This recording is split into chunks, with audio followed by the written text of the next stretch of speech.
Why does a life of perfect success feel like a hollow echo? Why does the applause of the world sound like the rattling of chains? There is a silent scream trapped behind the ribs of the modern soul, a truth so vast and terrifying that we build our entire normal lives to avoid hearing its first whisper. This broadcast is for those who have begun to hear it. Before we are individuals, we are frequencies.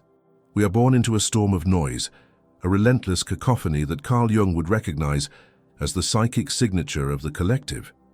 It is the hum of unspoken rules, the static of social expectation, the deafening drumbeat of what is considered normal. This is not a passive environment, it is an active, invasive force.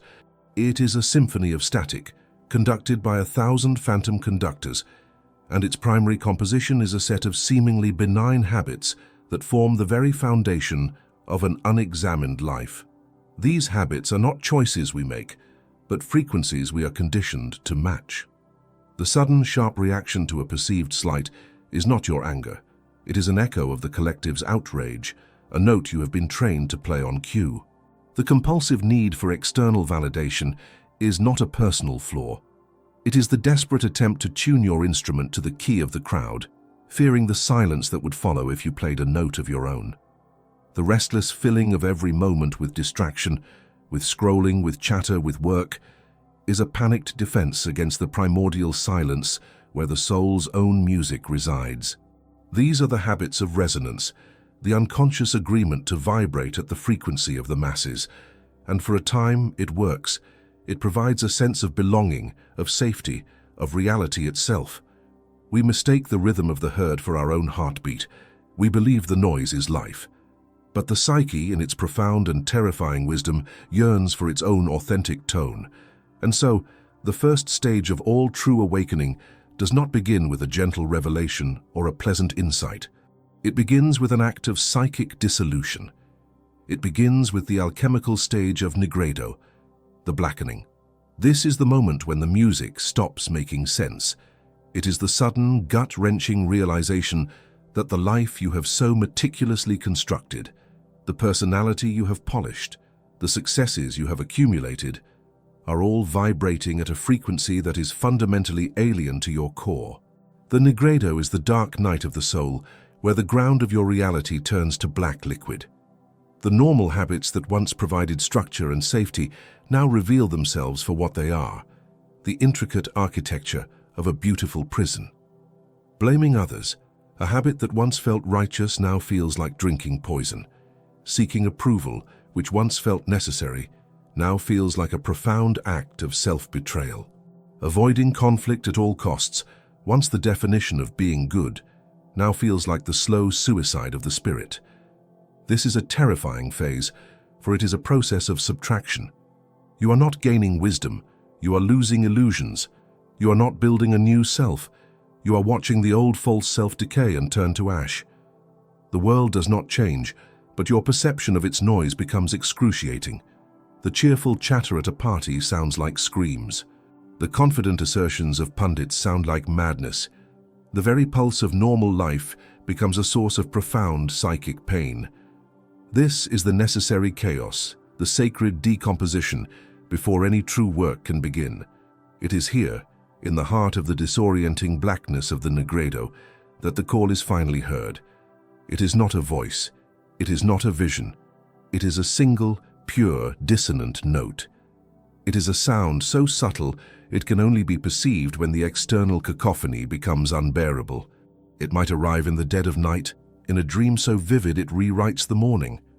It might surface in a moment of crisis, a failure, or a heartbreak that shatters the routines designed to keep it silent. It may even appear in a moment of great triumph, a dissonant hum of wrongness beneath the applause, revealing the utter emptiness of the achievement. This note, this frequency, is the call of what Jung called the self, the archetype of wholeness, the organizing intelligence of your entire psyche, the God within. It is the primordial hum of your own soul, a sound that has been present since your birth, drowned out by the static of conditioning. To hear it for the first time is both a miracle and a terror. It is a miracle because it confirms that there is something more than the noise, something real beneath the performance. It is a terror because its frequency, is utterly incompatible with the world you have built. Its clarity makes a mockery of your normal habits. Its purity reveals the toxic dissonance of your relationships. Its silence exposes the frantic nature of your ambitions. This note does not offer answers. It does not provide a map. It is itself the beginning of the path. It is a vibration that asks a single devastating question.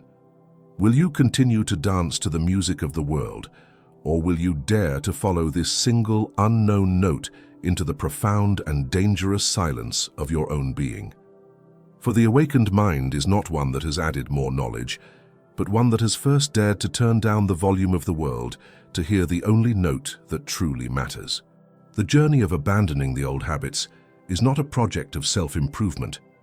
It is the inevitable consequence of changing your resonance, of tuning your very consciousness away from the collective static and toward the singular music of your own soul. The path forward is not about fighting the old patterns. It is about learning to listen so intently to the new frequency that the old ones simply fall away, unable to exist in the clarity of its vibration.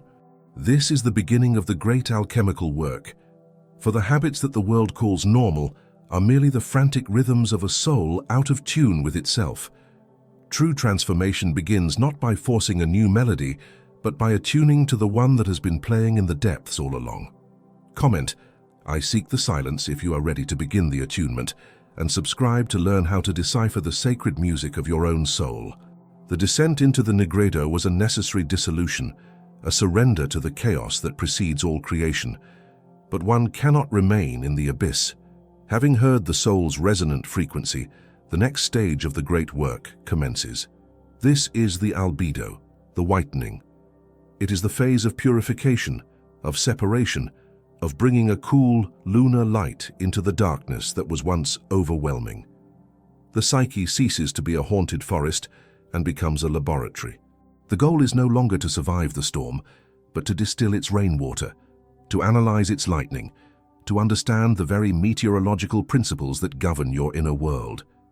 Here, in this pristine, silent space, you begin the meticulous work of isolating the base elements that have been fueling the cacophony. You discover that the normal habits you are abandoning were never truly yours to begin with. They were the symptoms of invisible autonomous forces operating within the hidden architecture of your being. They were the machinations of ghosts in your own machine.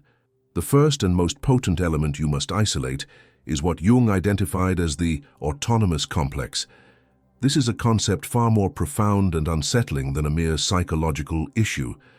A complex is not something you have. It is something that can have you. Imagine that a past event of intense emotional charge, a moment of trauma, shame, or profound grief, failed to be integrated into your conscious personality. That raw, undigested psychic energy did not simply vanish.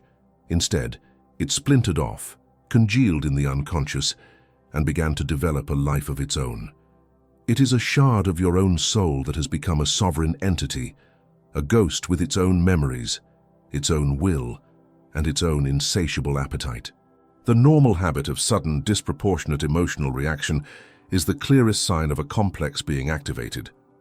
You are living your day, calm and centered, when a seemingly innocuous word, a specific tone of voice, or a fleeting situation acts as a key. In an instant, the throne of your consciousness is seized. Your rational mind is thrown into the dungeon, forced to watch as this phantom entity takes the controls. It uses your mouth to speak its ancient rage, your hands to gesture with its old pain, your nervous system to broadcast its primal fear. It is a possession. Afterwards, you are left with the bewildering aftermath, the wreckage of words and actions, with a faint, chilling sense of, "That wasn't me." The complex feeds on this drama. It perpetuates the conditions of its own existence, driving you into the very situations that re-inflict its original wound, because that is the only reality it knows. To abandon this habit of reactivity is not a matter of willpower. It is a matter of exorcism, and the first step of any exorcism is to see the entity clearly, to name it, and to cease identifying with its voice. The second element, inextricably linked to the first, is the mechanism of projection. The psyche cannot tolerate a vacuum, nor can it bear to consciously acknowledge a part of itself that it has deemed unacceptable. This disowned content, the weaknesses, the desires, the untamed power, constitutes the shadow. When a complex rages within, unseen and unacknowledged, its energy must go somewhere. And so the mind employs its most brilliant and devastating defense. It turns itself into a projector. The inner reality is cast onto the outer world. The normal habit of obsessively trying to fix, judge, or control others is the telltale signature of projection in action. The flaw that infuriates you in your partner, the incompetence you despise in your colleague, the moral failing you condemn in society, these are often nothing more than holographic transmissions from your own unconscious. You're not seeing the other person, you are seeing your own shadow, walking and talking in their form. You fight desperately to extinguish in them what you cannot face in yourself. This is a futile and soul-crushing endeavor. It is a war waged on the wrong battlefield, a phantom campaign that exhausts your life force, poisons your relationships, and, most tragically, leaves the true enemy within not only untouched but strengthened by your distraction. The albedo phase demands you turn off the projector. It requires the courage to retract these projections, to reel them back from the external world, and recognize them as messages about your own inner state. The moment you feel that hot, righteous indignation rise, you must learn to ask not, "What is wrong with them?" but rather, "What part of myself is this person showing me?" To abandon the habit of blame is to reclaim a universe of squandered psychic energy. How then does one perform this delicate distillation in the laboratory of the soul? The unconscious, benevolent in its own mysterious way, provides its own diagnostic tools. The first is the language of dreams. At night, the conscious ego's defenses are lowered, and the psyche is free to communicate in its native tongue, symbolism. Dreams are not random neural firings. They are nightly bulletins from the self, detailed schematics of your inner mechanisms. A dream of being in a car with no brakes is not just an anxiety dream. It is a precise diagram of a complex that has taken control of your life's direction. A dream of finding a hidden, decaying room in your house is a direct invitation to confront a repressed aspect of your past. The figures that haunt you or help you in the dreamscape are personifications of your inner complexes, your shadow, and your latent potential. Learning to pay attention to these nightly dramas is like an alchemist learning to read his sacred texts. It provides the formula for the work ahead. The second tool is synchronicity. These are the moments when the inner and outer worlds align in a way that defies mere coincidence. As you begin to consciously grapple with a specific complex, say a feeling of betrayal, the external world will begin to conspire, bringing you people and situations that mirror this exact theme with uncanny precision. This is not a punishment. It is a confirmation. It is the universe underlining a lesson, providing you with real-world opportunities to observe your own projections and reactions in real time. Synchronicity is the interactive portion of your psychic diagnostics, a feedback loop between soul and cosmos, confirming that you are isolating the correct elements for transmutation. This is the essence of the albedo, the dawning of a cool, clear, and objective sight, where you no longer are the dream, but the dreamer who is beginning to understand its meaning. You have not yet healed the wounds, but you have finally, and for the first time, accurately diagnosed their nature. The pristine laboratory of the albedo provided a crucial service. It separated spirit from matter, consciousness from the raw, chaotic energies that possessed it. You have named the phantoms and mapped their territories. But diagnosis, no matter how precise, is not the cure. To simply be aware of a complex is to be a well-informed prisoner, one who can describe the exact dimensions of his cell and the metallurgy of its bars. The next stage of the great work is where true liberation is forged. This is the citrinitas, the yellowing, a phase often associated with the rising sun. It is an active, fiery process, a solar transmutation that follows the lunar illumination. Here, the alchemist moves from observation to engagement, applying a specific kind of heat to the isolated elements. This is not the brute fire of suppression or the aggressive flame of willpower. It is the subtle, unwavering, and intensely focused heat of pure, non-judgmental awareness, and its application is the most profound habit a human can ever cultivate. The central operation of the citrinitas is the confrontation with the shadow through active imagination. This is not a battle to be won, but a dialogue to be initiated. The fragments of your psyche, the complexes, the disowned aspects of the self, cannot be destroyed, for they are made of your own life force. To wage war against them is to wage war against yourself. Instead, you must learn to meet with them. This is a conscious, deliberate act of turning inward. In a state of deep reflection, you invite the complex, the inner critic, the wounded child, the raging tyrant, to take a form. You give it a face, a voice, a landscape.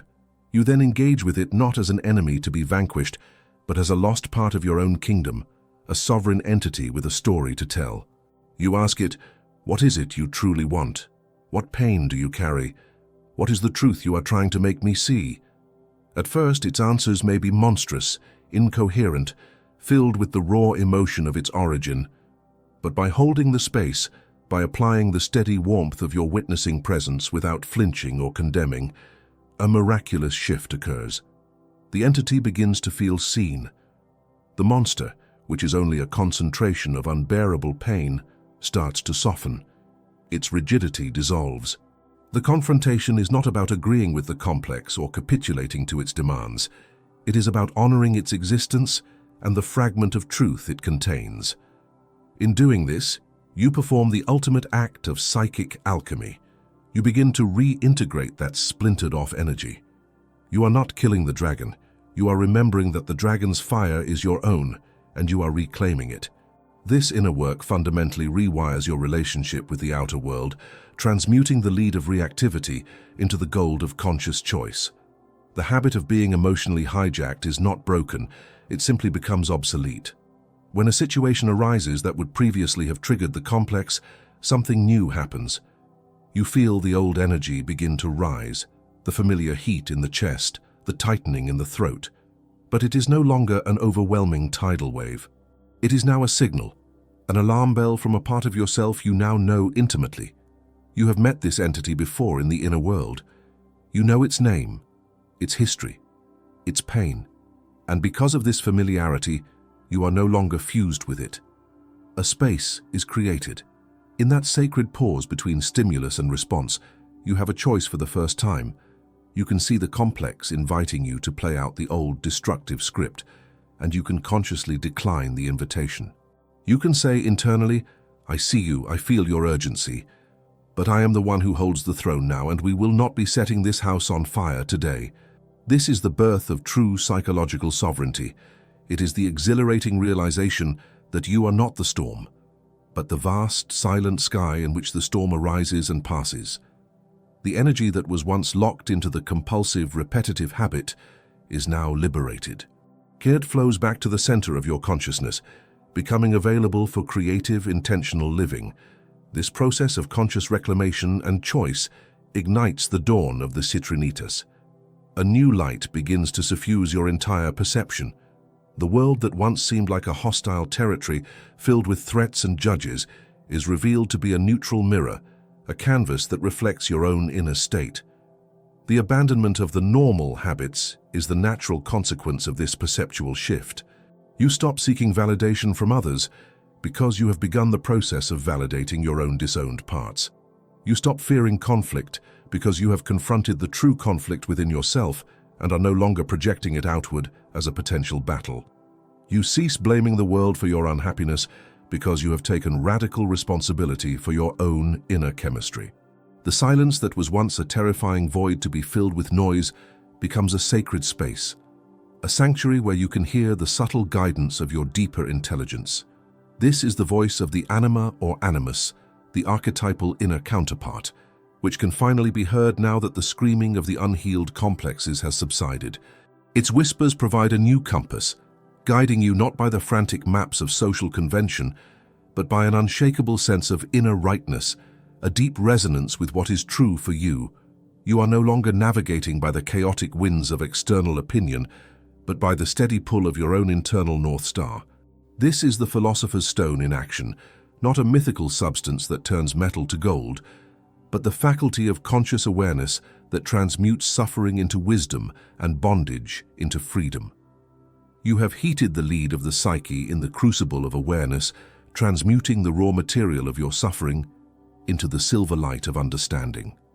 Now, before we unveil how this internal transmutation redesigns the very architecture of your world, ensure you are subscribed.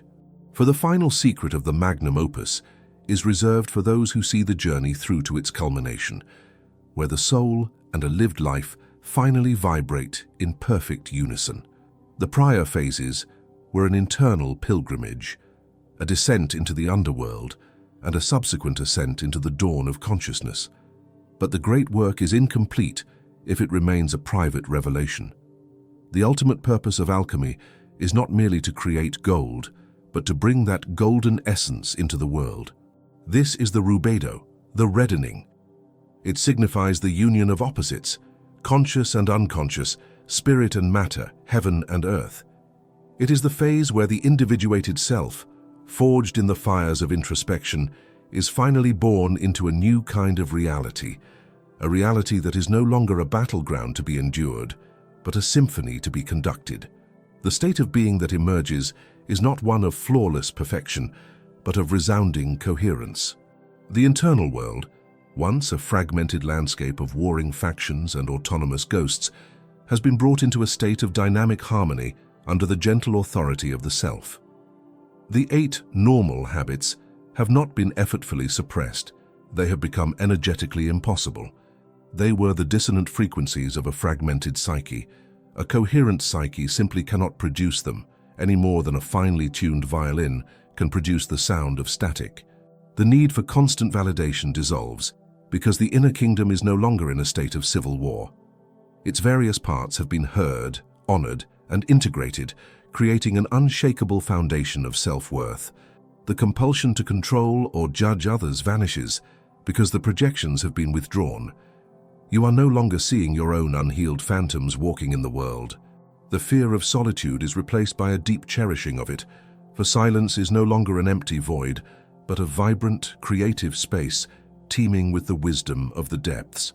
This is the hallmark of the individuated mind, an inner state so integrated and whole that its peace is not contingent on external conditions. The center holds. This newfound internal coherence initiates the most mysterious and powerful phenomenon of the psychological journey, the reorganization of external reality through psychic resonance. The universe, it seems, has an intolerance for dissonance.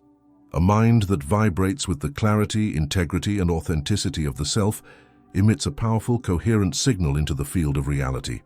Like a tuning fork causing another to vibrate at the same frequency, this signal begins to organize the chaotic energies around it. This is the true mirror effect, reimagined not as a simple reflection, but as a physical law of attraction and repulsion. People and situations that depend on ambiguity, manipulation, and inauthenticity find your presence energetically intolerable. Your clarity becomes a harsh light in which their shadows cannot hide. Their psychological games and veiled intentions become transparently obvious, their tactics ineffective. There is no conflict, no argument.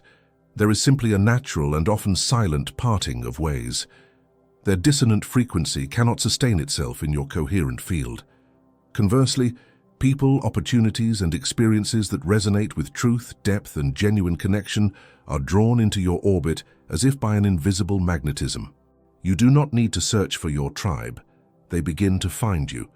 Your very presence becomes a beacon for other individuated souls, creating a reality that increasingly mirrors the harmony you have cultivated within. The ultimate destination of this journey, the final abandonment of the old ways of being, is the realization that you are the conductor of the real. The normal habits were proof that you were allowing the chaotic, dissonant noise of the collective to compose the symphony of your life. You were an instrument being played by 1,000 careless hands. The great work of individuation is the process of picking up the baton yourself. It is the understanding that your state of consciousness is the most potent creative force in your possession. You learn that your primary responsibility is not to manage the external world, but to curate the quality of your internal frequency. The awakened mind understands that life is a continuous act of composition. Each moment presents a choice. to react from the dissonance of an unhealed complex, or to respond from the harmonious center of the self, to speak a truth that creates coherence, or to utter a falsehood that perpetuates static, to engage in work that resonates with your soul's purpose, or to trade your life force for the hollow currency of security. The final freedom is not a life without challenges, but the ability to meet all of life's inevitable chaos, its beauty, and its terror, from an unwavering center of personal sovereignty. It is the shift from being a character in a story written by others to becoming the conscious author of your own epic. The 8 habits are not just abandoned, they are forgotten, like a language you no longer speak from a country in which you no longer live. For you have been repatriated to the only home that was ever truly yours, the undivided, resonant, and creative kingdom of the self.